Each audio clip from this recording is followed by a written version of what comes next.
ಪಿತನ ಸುತನ ಮತ್ತು ಪವಿತ್ರಾತ್ಮರ ನಾಮದಲ್ಲಿ ಆಮೇನ್. ಎಲ್ಲರೂ ನನ್ನ ಕೈ ಬಿಟ್ಟರು, ನೀವು ಕೈ ಬಿಡುವ ದೇವರಲ್ಲ. ನಾನು ಪ್ರಾರ್ಥನೆ ಮಾಡುವಾಗ ನನ್ನ ಹತ್ತಿರವೇ ಇರುವವರೇ, ನನ್ನ ಪ್ರೀತಿಯ ಯೇಸುವೇ. ಪ್ರಭು ಕ್ರಿಸ್ತರಲ್ಲಿ ಆತ್ಮೀಯ ಸಹೋದರ ಸಹೋದರಿಯರೇ, ಈ ದಿನದ ಮುಂಜಾನೆಯ ಜೀವ ಸ್ವರ ಕೀರ್ತನೆಗಳು 34:5. ಆತನತ್ತ ತಿರುಗಿದ ಮುಖ ಅರಳುವುದು, ಲಜ್ಜೆಯಿಂದ ಎಂದಿಗೂ ಕುಂದಿ ಹೋಗದು. ಪ್ರಭು ಯೇಸುವಿನತ್ತ ತಿರುಗುವ ಮುಖ ಅಂದರೇನು? ಪ್ರಭು ಯೇಸುವಿನಲ್ಲಿ ವಿಶ್ವಾಸವಿಟ್ಟವರು, ಆತನನ್ನೇ ಆಶ್ರಯಿಸಿಕೊಂಡವರು, ಅವರ ಮುಖ ಲಜ್ಜೆಯಿಂದ ಕುಗ್ಗಿ ಹೋಗುವುದಿಲ್ಲ. ಅಂದರೆ ನಮ್ಮನ್ನು ನಾಚಿಕೆಗೆ, ಅವಮಾನಕ್ಕೆ, ಲಜ್ಜೆಗೆ ಪ್ರಭು ಯೇಸು ಎಂದಿಗೂ ಬಿಟ್ಟು ಕೊಡುವುದಿಲ್ಲ. ನಾವು ಅವಮಾನಕ್ಕೆ ಒಳಗಾಗಬಾರದೆಂದೇ ಪ್ರಭು ಯೇಸು ನಮ್ಮ ಪರವಾಗಿ ಎಲ್ಲಾ ವಿಧವಾದ ಅವಮಾನವನ್ನ ತನ್ನ ಮುಖದಲ್ಲಿ ಹೊತ್ತುಕೊಂಡರು. ಯೆಶಾಯ 53:3 ನಾವು ನೋಡುತ್ತೇವೆ, ಆತನ ಮುಖ ನೋಡುವುದಕ್ಕೂ ಅಸಹ್ಯ ಪಡುವಷ್ಟು ಹಿಂಸೆಗೊಳಗಾಗಿತ್ತು. ನಮ್ಮ ಅವಮಾನವನ್ನು ಆತನು ತನ್ನ ಮೇಲೆ ವಹಿಸಿಕೊಂಡ ಎಂಬುದಾಗಿ. ಪ್ರಭು ಯೇಸುವಿನಲ್ಲಿ ವಿಶ್ವಾಸವಿಟ್ಟವರು, ಅವರ ಮುಖ ಪ್ರಕಾಶಿಸುವುದು ಅಂದರೇನು? ಆ ಮುಖ ಯಾವಾಗ ನಮ್ಮ ಮುಖ ಪ್ರಕಾಶಿಸುತ್ತದೆ? Face is the index of your mind. ಮುಖ ಮನಸ್ಸಿನ ಕನ್ನಡಿ. ನಮ್ಮ ಮನಸ್ಸು ಸಂತೋಷದಿಂದಾಗ, ನಮ್ಮ ಮನಸ್ಸು ಹರ್ಷದಿಂದಿರುವಾಗ ನಮ್ಮ ಮುಖದಲ್ಲಿ ಆ ಒಂದು ಸಂತೋಷವನ್ನ ವ್ಯಕ್ತಪಡಿಸುತ್ತೇವೆ.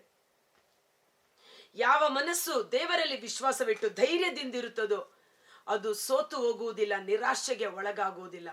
ಕೀರ್ತನೆ 3:3 ದಾವೀದರಸ ಹೇಳುವ ಮಾತು, ನಾನು ತಲೆ ಎತ್ತಿ ನಡೆಯುವಂತೆ ಮಾಡುವ ಕರ್ತರು ನನ್ನ ಯೇಸು, ನನ್ನ ರಕ್ಷಕ. ಆಮೆನ್. ಇಂದು ನೀವು ನಾಚಿಕೆಯಿಂದ, ಅವಮಾನದಿಂದ ಕುಗ್ಗಿ ಹೋಗಿದ್ದೀರೋ, ತಲೆ ತಗ್ಗಿಸುವ ಸ್ಥಿತಿಗೆ ಇದ್ದೀರೋ, ನೀವು ತಲೆ ಎತ್ತಿ ಯೇಸುವನ್ನ ನೋಡಿ. ಆತನನ್ನು ನೋಡುವುದೆಂದರೇನು? ಆತನನ್ನು ವಿಶ್ವಾಸಿಸುವುದು, ಆತನನ್ನು ಆಶ್ರಯಿಸಿಕೊಳ್ಳುವುದು. ಮಿಕ 7:7 ಮತ್ತು 8 ಪ್ರವಾದಿ ನುಡಿಯುತ್ತಾನೆ, ಎಲೇ ಶತ್ರುವೇ, ನನ್ನ ಕುರಿತು ನೀನು ಹಿಗ್ಗಬೇಡ. ನಾನೀಗ ಕತ್ತಲಲ್ಲಿ ಕುಳಿತಿದ್ದರು, ನಾನು ತಲೆ ತಗ್ಗಿಸುವಂತಾಗಿದ್ದರೂ ಸಹ ನನ್ನ ಯೇಸು ನನ್ನ ರಕ್ಷಕ, ನಾನು ತಲೆ ಎತ್ತಿ ಮಾಡುವಂತೆ ಕರ್ತರು ನನ್ನೊಂದಿಗಿದ್ದಾರೆ. ನನಗೆ ಸಹಾಯವು ಬರುವುದಾದರೂ ಮೇಲಿನಿಂದಲೇ. ಆತನ ಕಡೆಗೆ ನನ್ನ ಕೈಗಳನ್ನೆತ್ತುವೆನು. ದಾಸಿಯ ಕಣ್ಣುಗಳು ಯಜಮಾನಿಯತ್ತ, ದಾಸನ ಕಣ್ಣುಗಳು ಯಜಮಾನನತ್ತ. ಕಾರಣ ಆ ದಾಸ ದಾಸಿಯರಿಗೆ ಯಜಮಾನನಿಂದ ಕರುಣೆ, ದಯೆ ಸಿಗಬೇಕು. ನಮ್ಮ ಕಣ್ಣುಗಳಾದರೂ ನನ್ನ ಯೇಸು ನನ್ನ ರಕ್ಷಕ ಪ್ರಭುವಿನತ್ತ, ಆತನಿಂದ ನನ್ನ ಸಹಾಯ ಇಳಿದು ಬರುತ್ತದೆ. ಯೆಶಾಯ 61:7 ನೀವು ಎಲ್ಲಿ ಅವಮಾನಕ್ಕೆ ಒಳಗಾಗಿದ್ದೀರೋ ಅದೇ ಸ್ಥಳದಲ್ಲಿ 2 ಪಟ್ಟು ಮಹಿಮೆಯಿಂದ ನಾನು ನಿಮ್ಮನ್ನು ಮೇಲಕ್ಕೆತ್ತುತ್ತೇನೆ. ಸಮುವೇಲನ ತಾಯಿ ಹನ್ನಳು ತನ್ನ ಸವತಿಯಾದ ಪೆನಿನ್ನಳಿಗೆ ಮಕ್ಕಳ ಮೇಲೆ ಮಕ್ಕಳು ಆಗ್ತಾ ಇತ್ತು. ಊರಿನ ಜನ ಎಲ್ಲ ಆಕೆಯನ್ನ ಬಂಜೆ ಎಂದು ಹೀಯಾಳಿಸುತ್ತಿದ್ದರು. ಎಲ್ಲಕ್ಕಿಂತ ಮಿಗಿಲಾಗಿ ಆ ಸವತಿ ಚುಚ್ಚು ನುಡಿಗಳಿಂದ ಚುಚ್ಚುತ್ತಿದ್ದಳು. ದುಃಖ, ನೋವು, ವೇದನೆ ಜನರನ್ನ ಎದುರುಗೊಳ್ಳಲು ಅವಕಾಶವಿರುವುದಿಲ್ಲ.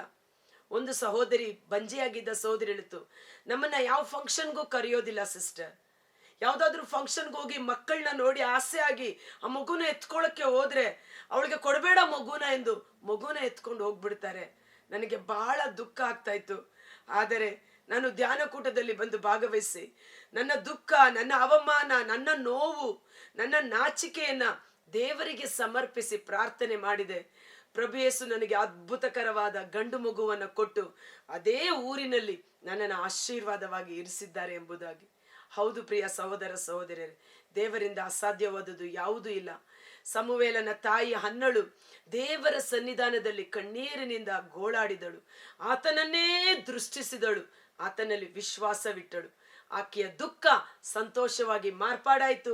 ಆಕೆಯ ನಿಂದೆ, ಅವಮಾನ ನೀಗಿ ಹೋಗಿ ಆಶೀರ್ವಾದದ ಮಗು, ದೊಡ್ಡ ಪ್ರವಾದಿ ಎನಿಸಿಕೊಂಡ ಸಮುವೇಲ, ಅಭಿಷಕ್ತ ಮಗು ಆಕೆಗೆ ಲಭಿಸಿತು. ಅದನ್ನು ದೇವರ ರಾಜ್ಯಕ್ಕೆ ಕೊಟ್ಟು ಇನ್ನೂ ಹೆಚ್ಚಾದ ಆಶೀರ್ವಾದವನ್ನು ಪಡೆದುಕೊಂಡಳು. ಭಯಪಡಬೇಡಿ, ಆತನಲ್ಲಿ ವಿಶ್ವಾಸಿಸೋಣ.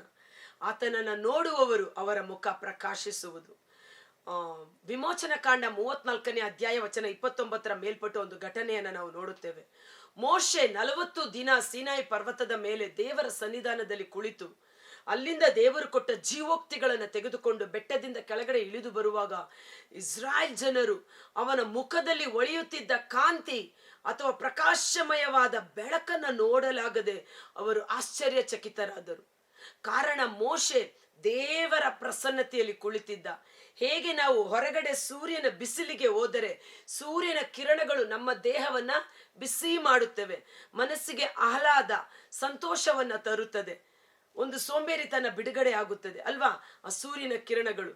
ಆ ಸೂರ್ಯನಿಗಿಂತ ಮಿಗಿಲಾಗಿ ನೀತಿಯ ಸೂರ್ಯನಾದ ಪ್ರಭು ಯೇಸುವನ್ನ ದೃಷ್ಟಿಸುವಾಗ ಆತನಿಂದ ಹೊರಟು ಬರುವ ಸ್ವಸ್ಥತೆ ಎಂಬ ಕಿರಣಗಳು, ಆತನಿಂದ ಹೊರಟು ಬರುವ ಪವಿತ್ರಾತ್ಮರ ಮಹಿಮೆಯ ಕಿರಣಗಳು ನಮ್ಮ ದೇಹಾತ್ಮದಲ್ಲಿ ತೂರಿ ಹೋಗಿ ಸುಕ್ಷೇಮವನ್ನು ಉಂಟು ಮಾಡುತ್ತದೆ. ಅವರ ದೇಹ ಆರೋಗ್ಯಕರವಾಗಿರುತ್ತದೆ, ಅವರ ಮುಖ ಕಾಂತಿಯಿಂದ ತುಂಬಿರುತ್ತದೆ. ಮೋಶೆ ಆ ಮಹಿಮೆ ಎಲ್ಲಿ ನಂದಿ ಹೋಗುತ್ತದೋ ಎಂದು ಮುಸುಕು ಹಾಕಿಕೊಂಡು ಓಡಾಡುತ್ತಿದ್ದ.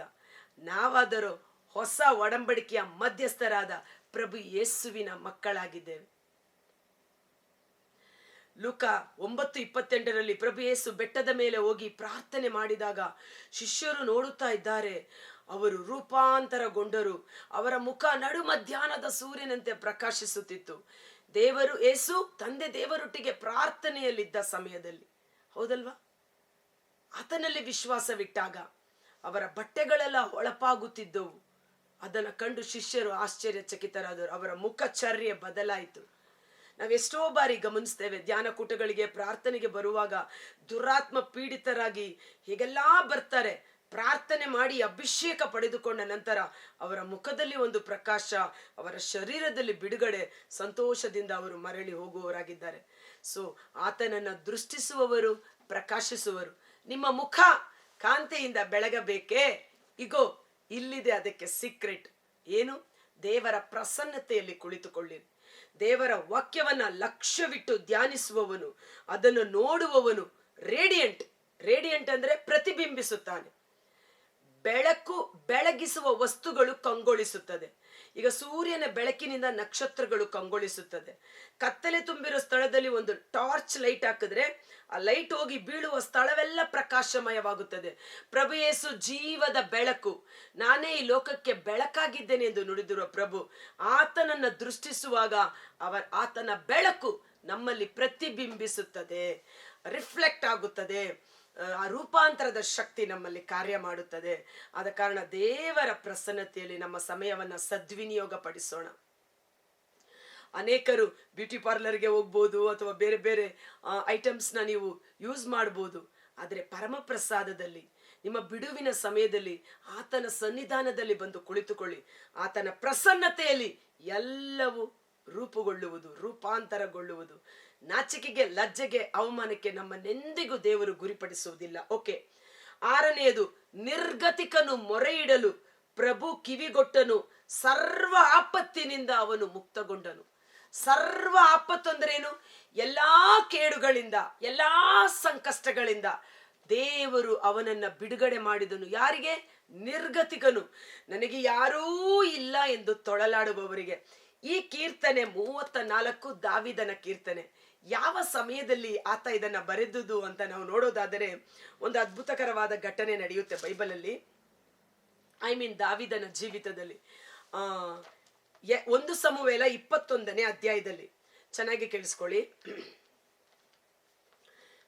1 ಸಮುವೇಲ 21 ವಚನ 10. ದಾವಿದನು ಸೌಲನ ಭಯದಿಂದ ಅದೇ ದಿವಸ ಗತ್ ಊರಿನ ರಾಜನಾದ ಅಕೀಷನ ಬಳಿಗೆ ಓಡಿ ಹೋದನು. ಒಂದು ಕಡೆ ಸೌಲ ರಾಜ ಸೈನ್ಯ ಸಮೇತ ಬೆನ್ನತ್ತಿ ಬರ್ತಾ ಇದ್ದಾನೆ ಇವನನ್ನ ನಾಶ ಮಾಡೋದಿಕ್ಕೆ. ಈತ ಓಡಿ ಓಡಿ ಎಲ್ಲಿ ಆಶ್ರಯ ಪಡೆದುಕೊಳ್ಳೋಣ ಅಂತ ಒಬ್ಬ ಅಕೀಷ ಅನ್ನುವ ರಾಜನ ಬಳಿ ಹೋಗಿ ಸೇರಿಕೊಳ್ಳೋಣ ಅಂತ ಹೋಗ್ತಾನೆ.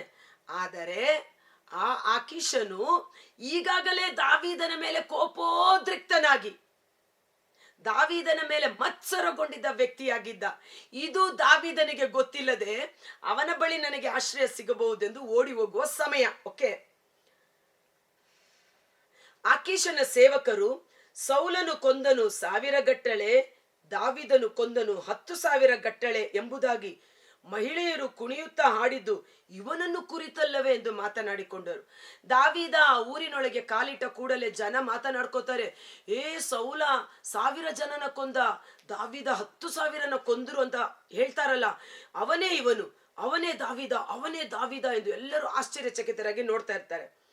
ದಾವೀದನು ಈ ಮಾತುಗಳನ್ನು ಕೇಳುತ್ತಲೇ ಗತ್ ಊರಿನ ರಾಜನಾದ ಆಕೀಷನಿಗೆ ಬಹಳವಾಗಿ ಎದರಿದನು.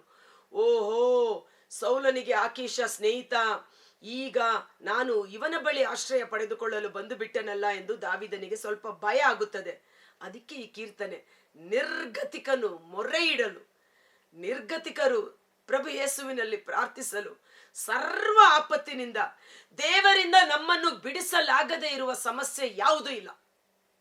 ಇಂದು ನೀನು ಎಂಥ ಸಂಕಷ್ಟದಲ್ಲಿ ಸಿಕ್ಕಿ ಹಾಕಿಕೊಂಡಿದ್ದರೂ ಸಹ ಸರ್ವಶಕ್ತನಾದ ದೇವರು ಪ್ರಭು ಯೇಸು ನಮ್ಮನ್ನು ಸಕಲ ವಿಧವಾದ ಬಂಧನಗಳಿಂದ ಬಿಡುಗಡೆ ಮಾಡಿ ರಕ್ಷಿಸುವ ರಕ್ಷಕನಾಗಿದ್ದಾರೆ. ಆಮೆನ್.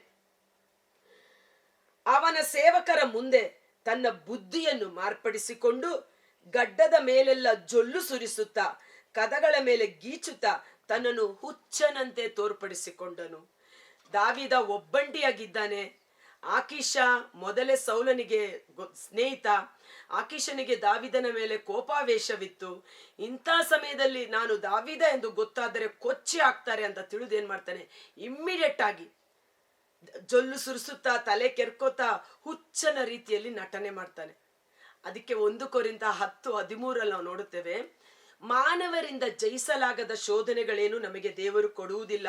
ಶೋಧನೆಗಳು ಬಂದಾಗ ಅವುಗಳನ್ನು ಸಹಿಸಿಕೊಳ್ಳುವ ಶಕ್ತಿಯನ್ನು, ತಪ್ಪಿಸಿಕೊಳ್ಳಲು ಬೇಕಾದ ಮಾರ್ಗವನ್ನು ಅವರೇ ತೋರಿಸಿಕೊಡುತ್ತಾರೆ. ಇಲ್ಲಿ ದಾವೀದ ಜಾಣ್ಮೆಯಿಂದ ನಡ್ಕೋತಾನೆ. ಒಬ್ಬ ರಾಕ್ಷಸ ಗೋಲಿಯಾತನನ್ನು ಸದೆಬಡಿದ ದಾವೀದ ಇರಬಹುದು, ಸಮಯ ಸಂದರ್ಭ ಪರಿಸ್ಥಿತಿ ನೋಡಿ ಆತ ಹುಚ್ಚನಂತೆ ಮಾಡ್ತಾನೆ. ಆಗ ಆಕೀಷನು ತನ್ನ ಸೇವಕರಿಗೆ, ಈ ಮನುಷ್ಯ ಹುಚ್ಚನೆಂದು ನಿಮಗೆ ಕಾಣುವುದಿಲ್ಲವೇ? ಇವನನ್ನು ನನ್ನ ಹತ್ತಿರ ಏಕೆ ತಂದಿರಿ? ನನ್ನ ಬಳಿ ಹುಚ್ಚರು ಕಡಿಮೆ ಎಂದು ನೆನೆಸಿ ನನ್ನನ್ನು ಮರಳು ಮಾಡಿ ಬೇಸರಗೊಳಿಸುವುದಕ್ಕಾಗಿ ಇವನನ್ನು ತಂದಿರೋ? ಇಂಥವನು ನನ್ನ ಮನೆಗೆ ಬರಬೇಕಿತ್ತೋ ಎಂದು ಅಲ್ಲಿಂದ ಅವನನ್ನ ಹೊರಗಡೆ ಕಳಿಸಿಕೊಡ್ತಾನೆ. ಸೊ ನಿರ್ಗತಿಕನು ಮೊರೆ ಇಡಲು, ಸರ್ವ ಆಪತ್ತಿನಿಂದ ದೇವರು ನಮ್ಮನ್ನ ಬಿಡುಗಡೆ ಮಾಡುವವರಾಗಿದ್ದಾರೆ. ಕರ್ತನಾದ ಯೇಸುವೇ, ಮುಂಜಾನೆ ಜೀವ ಸ್ವರವನ್ನು ಆಲಿಸುತ್ತಿರುವ ಪ್ರತಿಯೊಬ್ಬ ಸಹೋದರ ಸಹೋದರವರ ಕುಟುಂಬಗಳು ನಿಮ್ಮ ಬಲಾಢ್ಯವಾದ ಗಾಯಗೊಂಡ ಕರಗಳಿಗೆ ಸಮರ್ಪಿಸುತ್ತೇನೆ. ಆತನತ್ತ ತಿರುಗಿದ ಮುಖ ಅರಳುವುದು, ಲಜ್ಜೆಯಿಂದೆಂದಿಗೂ ಅದು ಕುಂದಿ ಹೋಗುವುದು. ಮೋಶೆಯ ಮುಖ ದೇವರ ಕಾಂತಿಯಿಂದ, ದೇವರ ಮಹಿಮೆಯಿಂದ ಬೆಳಗುತ್ತಿತ್ತು. ಅಳಿದು ಹೋಗುವ ಆ ಮಹಿಮೆ ಕುಂದಿ ಹೋಗಬಾರದೆಂದು ಮೋಶೆ ಮುಸುಕು ಹಾಕಿಕೊಳ್ಳುತ್ತಿದ್ದ. ನಾವಾದರೋ ಹೊಸ ಒಡಂಬಡಿಕೆಯ ಮಧ್ಯಸ್ಥರಾದ ಪ್ರಭು ಯೇಸುವನ್ನ ಪ್ರತಿಬಿಂಬಿಸುವ ಮಕ್ಕಳಾಗಿದ್ದೇವೆ. 2 ಕೊರಿಂಥ 4:6 ಕತ್ತಲೆಯಿಂದ ಬೆಳಕು ಉಂಟಾಗಲಿ ಎಂದು ನುಡಿದಿರುವ ದೇವರು ತಮ್ಮ ಮಹಿಮೆಯ ಜ್ಞಾನದಿಂದ ನಮ್ಮ ಅಂತರಂಗವನ್ನ ಪರಿಶುದ್ಧಗೊಳಿಸಿ ಅವರ ಮಹಿಮೆಯ ದಿವ್ಯ ಜ್ಞಾನ ನಮ್ಮ ಮುಖಮಂಡಲದಲ್ಲಿ ಪ್ರಕಾಶಿಸುವಂತೆ ಮಾಡುವವರಾಗಿದ್ದಾರೆ. ಆ ಯೇಸುವಿನ ಮಹಿಮೆ, ಯೇಸುವಿನ ಕೃಪೆ, ಮಹಿಮೆಯ ದಿವ್ಯ ಜ್ಞಾನ ನಮ್ಮ ಮುಖಮಂಡಲದಲ್ಲಿ ಪ್ರಕಾಶಿಸುವಂತಾಗಲಿ. ಬೆಳಕು ಬೆಳಗಿಸುವ ವಸ್ತುಗಳೆಲ್ಲವೂ ಕಂಗೊಳಿಸುವು.